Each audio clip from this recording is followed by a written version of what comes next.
Hey, it's me again. I finished up my... Actually, the video went through that I had made tinning the back of the silver. I didn't think it would, so I'll try to keep it short and sweet.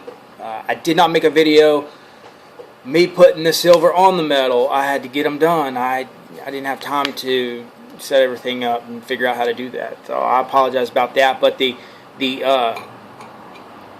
next step, I'm gonna kind of try to explain a little bit right here. I've got the silver tin, and I take and I use that same flux, the flux, dip it, got your metal. I got it clamped on this end, and this is, just imagine this to be a little bit wider, and you put your material on there. It's a cheap China concho, your side that's got the silver on the back. You paint this whole piece that's white. It's a chalky white flux, and you get that done. You put your deal on there, your silver, then you heat it underneath, and then it'll go from white to kind of start clear. It'll get clear, and you can, it'll look like liquid then. Go from solid to liquid with the heat. It's pretty amazing. And then I take this pick. I got a tungsten pick in this, a tungsten TIG rod welding pick. It's, I think, 3/16. That's what I use. It fits in this little deal. That tungsten will get as hot and red all the way up. It won't break. It won't bend. A lot of picks will bend and all that kind of stuff. This won't do that. So I'll heat it up, and I'll push down on that deal while it's heating up underneath. I'm holding it at the same time I'm pushing down, and then the silver solder will come out. You'll see it. It'll bubble all around. And once you take that heat away, it locks it. When it dries, it welds it like immediately once it dries. And I get all my pieces down the same, and then I go dump it in the acid. Muriatic acid is what I use. Some guys use Snowball. It's a little less caustic. The Snowball's is a toilet bowl cleaner. It's got the same properties as acid in there, but it's more safer. You cannot breathe that stuff. It will kill you. So you wear face masks and be safe. Don't breathe that shit in. You ingest a bunch of that muriatic acid, it will do harm to your lungs. It's nothing to play with. And you get it on your clothes, it'll eat it off. That's why I wear old clothes all the time, because half of the stuff I'm using is they'll tear it up.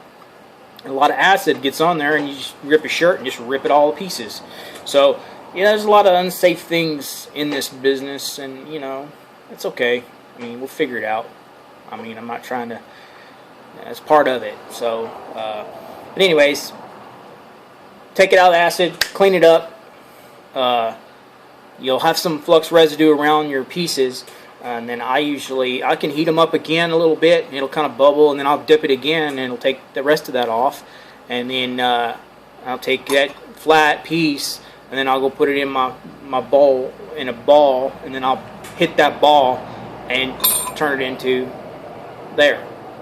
So these are actually the conchos that I started with. This is the end result for a boy named Cody Carter, of all people. It's not the same. He lives in Dublin, and these were a year last year. We were branding. He ordered them from me, and like I said, stuff takes a while. The rotations on this: spurs, bits, belt buckles, conchos, just whatever you get more of. I've got bunches of orders of spurs.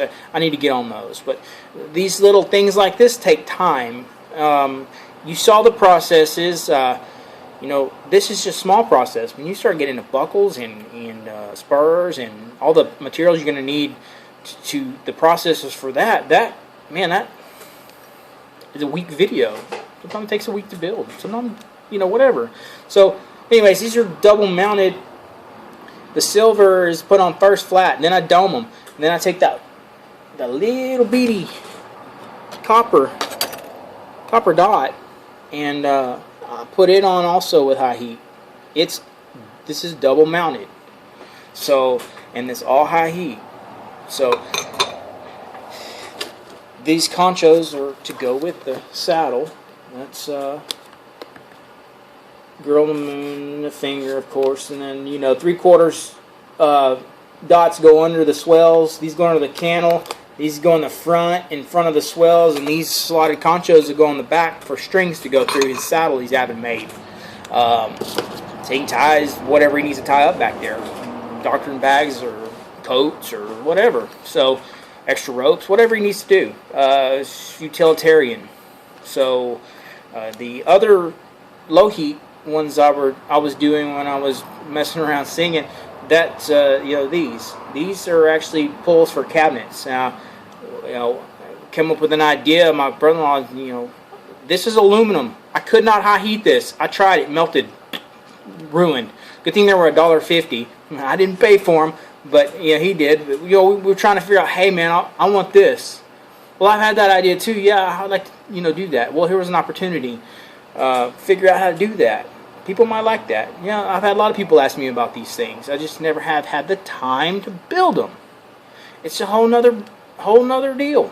So I'll do them, but they're not gonna be cheap.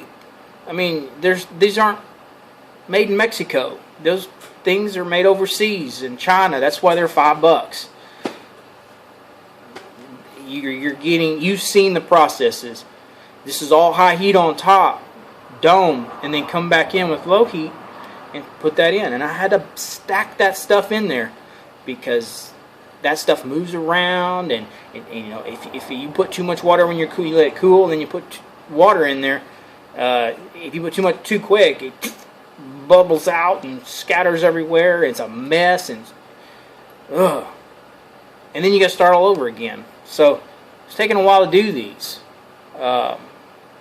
But there might be some different backs we can find that aren't aluminum, that are actually metal. They would do, you can make your own. That's in a whole another day. I don't have time for that. So these are going to work just as good. So anyways, that's basically it.